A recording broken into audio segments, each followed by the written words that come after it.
snack. Me and you gonna have a little chat about books. Hi guys, so it is the last day of September, which is crazy. I do not know where the year has gone, and the summer in particular. I start uni next week, so I will be getting a lot busier, which means that my reading will drastically be cut down from the level that it's been at the last few months. So I kind of wanted to take advantage of the last month and read a lot, which I did.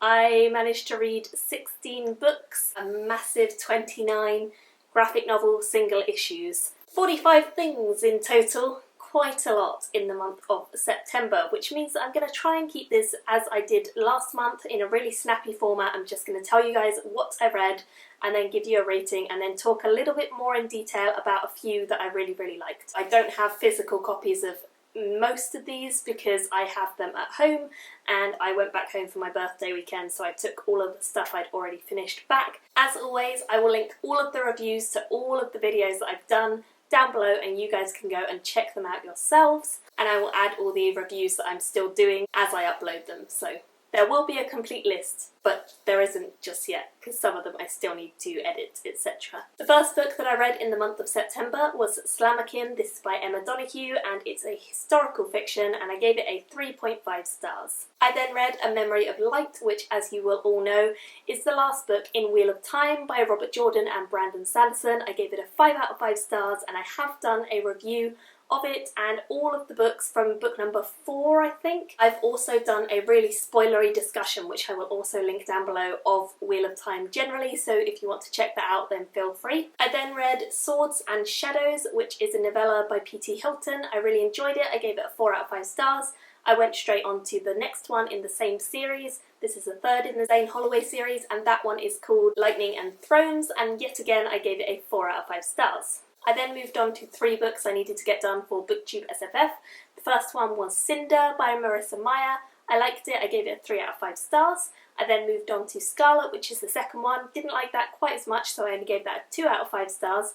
And then I went on to Cress, which is the actual one that was nominated for the BookTube SFF Awards, and that one got a 3.5 out of 5 stars. So I did like that one the best so far, and I am looking forward to winter coming out and discussing this in the live show that is next weekend on Saturday. So I will be doing an announcement of that too, but in case you miss it, we are having a live show on Thomas's channel, SFF 180, at 7 PM this weekend, the 3rd of October, on Saturday. I then moved on to Seven Eves by Neil Stephenson, which I gave a 3 out of 5 stars. It was quite difficult to get into and a lot of sciencey stuff, but it was an interesting idea and thought-provoking. Then I read Dragon Keeper, which is by Robin Hobb. This one I gave a 4 out of 5 stars, I really liked it. And I quickly moved on to Dragon Haven, which is the next one in the same series, and gave that a 4 out of 5 stars also. I then read The Sorcerer to the Crown, which is by Zen Chow. It's her debut book, and I ended up giving this a 3 out of 5 stars. I read it with Mercedes. And then I picked up The Dinosaur Lords, which was the book of the month for my Goodreads read-along group, where I host various different books. Dinosaur Lords was a big disappointment. 1 out of 5 stars. Definitely not recommended. My review for that will be up very soon, and it's basically more of a rant than a review, let's say that. I then picked up Mage's Blood by David Hare, which was definitely the best book of the month for me, and I loved it. I gave it a 5 out of 5 stars. I would highly recommend this one to you guys. If you want to check out any of the stuff I've mentioned this month, this would be the one I'd recommend.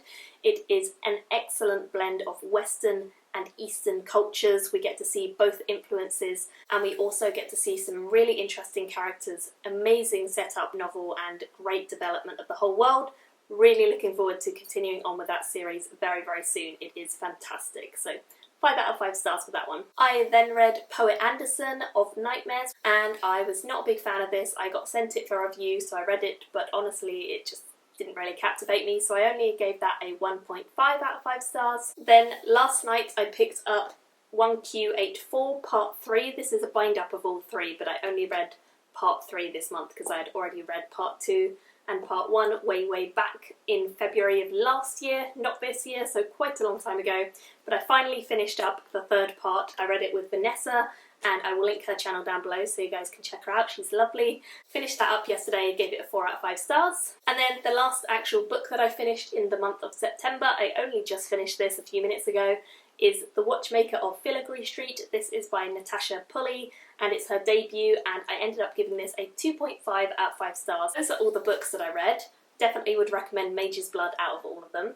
Now on to the graphic novels. I'm going to whiz through these and I'm not going to be able to show you guys any of the art, but if you check out my reviews you will see all of the artwork shown in those reviews. First I picked up Wicked and Divine issue number 12, which I gave a 3.5 stars to. I then went on to issue 13, I gave that one a 4.5 stars, and issue 14 I then gave a 5 out of 5 stars. Really loved that one. I also then picked up Cat Zine issue 1, which is by Catriona Chapman. I love this series so much, guys. It's an independently published zine. Really excited for the third one, which I think comes out very soon. The first one I gave a 4.5 stars. I then went and picked up the second one because I loved it so much, and I gave the second one a 4.5 stars as well. I would highly recommend this if you guys have a local comic shop near you and you're in England. You might be able to find it, they might be able to order it in for you, or you can just look on her website, but I really love it and I would highly recommend it. So very excited for the third one of those to come out very soon. I then picked up Epsilon, which is by Andy Poyadaji. This is a really tiny little book and I gave it a 3 out of 5 stars. It was very likeable but not much story, and the artwork, as you guys can see, is very cute. It's a little robot and very lovely. Then I picked up Walks with Lulu, which is by Elizabeth Kuestret. This again is beautifully illustrated, really captivating colours. I love it, and it was really wonderfully written, but very beautiful. So I gave that a 4.5 out of 5 stars as well. I then picked up Archie issue 1, which I really liked. 3 out of 5 stars. I then went straight into the second one and I gave that a 4 out of 5 stars. I then started reading Descender on Brianne's recommendation. Again, I'll link her channel down below. I read the first issue and I gave that a 3.5 out of 5 stars. I then went on to the second one and I gave that one a 4 out of 5 stars. And then I went on to the third and the fourth, and I gave the third one a 3.5 and the fourth one a 3.5 as well.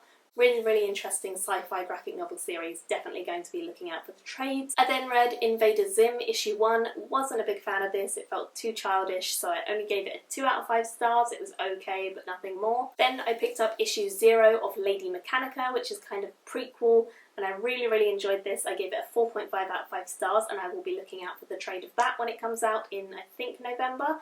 Really loved the artwork of that, and the story was very cool, kind of a steampunky one. Then of course I had to go ahead and pick up Saga Volume 5, so I read that and loved it. It was fantastic. All of the issues within it are just amazing. It's an exceptionally good next volume and I had no complaints. I also really loved Gus because Gus is magical and fantastic. He's my favourite character, so of course, as always, I would highly recommend Saga to all of you. It's amazing, and Fiona Staples and Brian K. Vaughan as a duo is just utterly fabulous. Speaking of Brian K. Vaughan, I then went on to read Pride of Baghdad, which is a standalone graphic novel about Pride of Lions.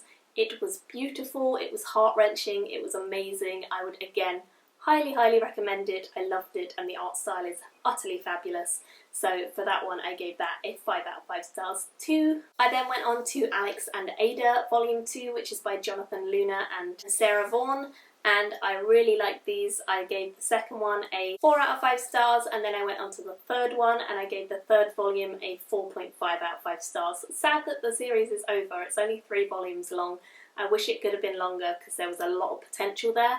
But I guess both the artist and author had other projects to go and do, so I'll be looking out for other stuff in the future from them. Then I picked up the Island magazines, which are put together by Brandon Graham and also Emma Rios, and I read the first issue and I gave that one a 3 out of 5 stars. It's definitely dependent on who is within the issue, whether you like it or not. The second issue I only gave it 2 out of 5 stars, but the third issue I then really enjoyed and gave it a 4 out of 5 stars, so that's just my personal preference in terms of storyline and artwork, but you guys might have different opinions. It's definitely worth investigating and checking that series out, because it's a lot cheaper than graphic novels and it is quite interesting. Quite a blend of different art styles and storylines. I then went on to 8 House, which is a series that is coming out and sort of bounces around from issue to different parts of the world and has different people working on it. So the first one I really enjoyed, and I gave that one a 4.5 stars. I then went on to the second one, which I also gave a 4.5 stars to because the artwork is incredible in both of them and I like the story even though it's a bit weird.